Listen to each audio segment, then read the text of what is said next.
ধর্মনগরে দুই গোষ্ঠীর লড়াই পরিস্থিতি ক্রমশ জটিল আকার ধারণ করেছে। আতঙ্কিত শহরবাসী। কখন কি হয় এ ভয়ে শহরের মানুষের উপস্থিতি নেই বললেই চলে। অন্যদিকে বিপ্লব দাস ও তার অনুগামীদের তাণ্ডবের ঘটনায় আজ সকাল থেকে শুরু হয়েছে অনির্দিষ্টকালের জন্য যান চালকদের কর্মবিরতি। এক কথায় ধর্মনগরের পরিস্থিতি খুবই উদ্বেগজনক। রাজ্য নেতৃত্বের কোনো হেলদোল নেই এতে। এ যেন উলঙ্গ রাজার রাজত্বে প্রজারাও উলঙ্গ হয়ে নৃত্য করছেন। সংবাদ মাধ্যমের বিস্তারিত বিবরণে জানা গেছে, গতকাল রাত আনুমানিক 8:30 নাগাদ বিপ্লব দাস এবং তার সাঙ্গপাঙ্গরা ধর্মনগর শহরের দুর্গাপুর এলাকায় অবস্থিত ওয়েলডিপোর সামনে বিএমএস এর অফিসে হামলা চালায়। তাদের হামলায় পুরো অফিসটি তছনছ হয়ে যায় বলে অভিযোগ করেন ত্রিপুরা প্রাইভেট ট্রান্সপোর্ট মহামজদুর সংঘের ওয়েল ট্যাঙ্কার সংঘের উত্তর জেলার জেনারেল সেক্রেটারি বীরেশ দেবনাথ। অফিসের চেয়ার টেবিল আলমারি সহ বিভিন্ন জিনিসপত্র ভেঙে দেয় বিপ্লব দাস ও তার সহকর্মীরা। এই ঘটনার পরিপ্রেক্ষিতে আজ থেকে ধর্মনগর যান চালকদের অনির্দিষ্টকালের জন্য কর্মবিরতি আন্দোলন শুরু হয়েছে ধর্মনগর শহরের বটরশি ও কৃষ্ণপুর এলাকায়। বীরেশ দেবনাথ তীব্র ক্ষোভ প্রকাশ করে জানান যে বিপ্লব দাস ও তার অনুগামীদের দ্বারা শ্রমিক শোষণ, শহরে গুন্ডারাজ কায়েম, সাধারণ ছোট ছোট ব্যবসায়ীদের থেকে বলপূর্বক টাকা আদায়, কেউ টাকা দিতে অস্বীকার করলে তার উপর হামলা সহ তার দোকান বন্ধ করে দেওয়ার ঘটনা অবিলম্বে বন্ধ করতে হবে। তিনি আরও জানান, বিপ্লব দাস ও তার সহকর্মীদের অত্যাচারে ধর্মনগরের সাধারণ মানুষ থেকে শুরু করে যান চালকেরা অতিষ্ঠ হয়ে পড়েছেন। যতক্ষণ পর্যন্ত তাদের গুন্ডামি বন্ধ না হবে ততক্ষণ পর্যন্ত তাদের আন্দোলন চলতে থাকবে। বীরেশবাবু জানান যে গতকাল রাতে সারা ভারত প্রাইভেট ট্রান্সপোর্ট মহামজদুর সংঘের সভাপতি অসীম দত্তের ওপর হামলা চেষ্টা চালানো হয়।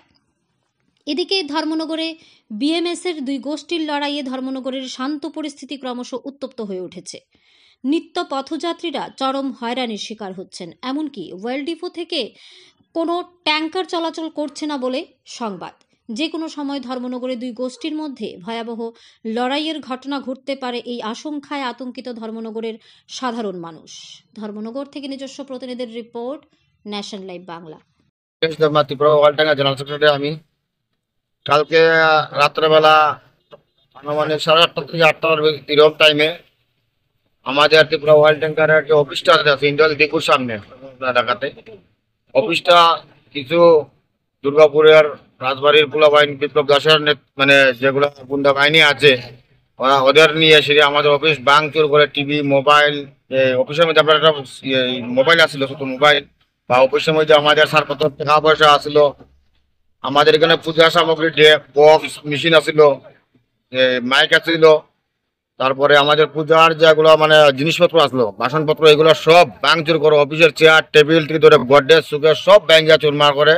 এমনকি আমরা বিএমএসের দন্তমন্ত্রী তেঙ্গিজির অফিস ভিতরের যে ফটোগুলো আছে এগুলো সব ব্যাঙ্গে চুরে ফেলাচ্ছি, ইলেকট্রিকের কারেন্টের বোর্ড সব ব্যাঙ্গে ফেলে দিয়েছে এগুলো। তার জন্য আমরা আজকে সকাল থেকে আমরা কর্মবিরতি, যেমন আমাদের ওয়াল ট্যাঙ্কার পুরা বন্ধ যতদিন পর্যন্ত আমাদের অফিসের সমস্ত জিনিসপত্র বানায় ঠিকভাবে না দেওয়া হচ্ছে।